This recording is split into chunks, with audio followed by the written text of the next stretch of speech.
After 1.5 days of traveling, thanks to a missed connecting flight, I finally made it to Boston. However, I didn't even spend that much time in Boston itself, but went on multiple trips to nearby towns and cities. The first destination wasn't even on my itinerary up until a few days before I left, but actually turned out to be one of my favorite trips of my 2 weeks in the US: Concord, Massachusetts. More specific, the Orchard House, where Louisa May Alcott lived and wrote Little Women. I guess I can't call myself a diehard Little Women fan yet, because I only watched the movie 3 times so far, and only the latest adaptation, but I loved it from the beginning, and I love it more with every watch. And also, I finally read the book at the beginning of this year. Sadly, you're not allowed to film inside the Orchard House, but I caught a glimpse of the School of Philosophy on camera where the tour started. Regardless of it, it was 100% worth the visit. The staff was super friendly and knowledgeable, and I learned so much about Louisa and her family, even though I already knew quite a bit. My highlight was definitely Louisa's bedroom, and it felt super surreal standing right next to the desk where she wrote Little Women.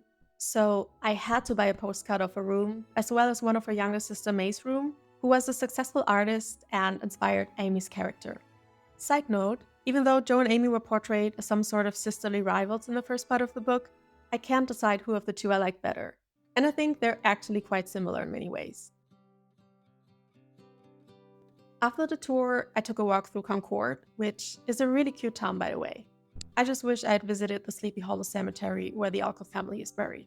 But I mistook it for a much smaller cemetery close to the train station, and once I realized it wasn't the one, it was too late to go back, but hopefully next time. The next day, I headed over to Cambridge.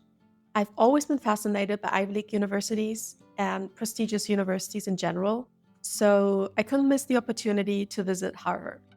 What's really cool is that they offer daily student-led visitor tours for $3.99, which I'd highly recommend because that way you learn so much more about the university than if you just wander around by yourself.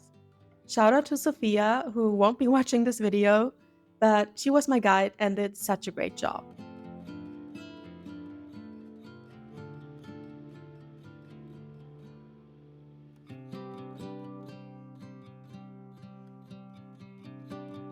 After the tour, I stayed on campus for a bit longer to soak it all in and take some photos and videos.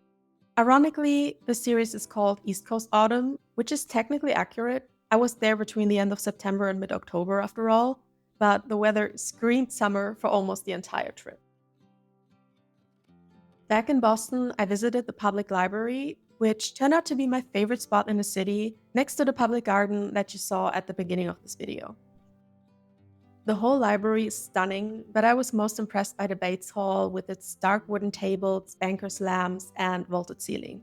Everyone is welcome in there, as long as you respect the rules, and since there were more than enough empty spaces, I sat down for a bit and read The Secret History, which I had just started the day before. I love the dark academia atmosphere, and I could have stayed there for hours, but I had one last stop to make that I was really excited about: Salem.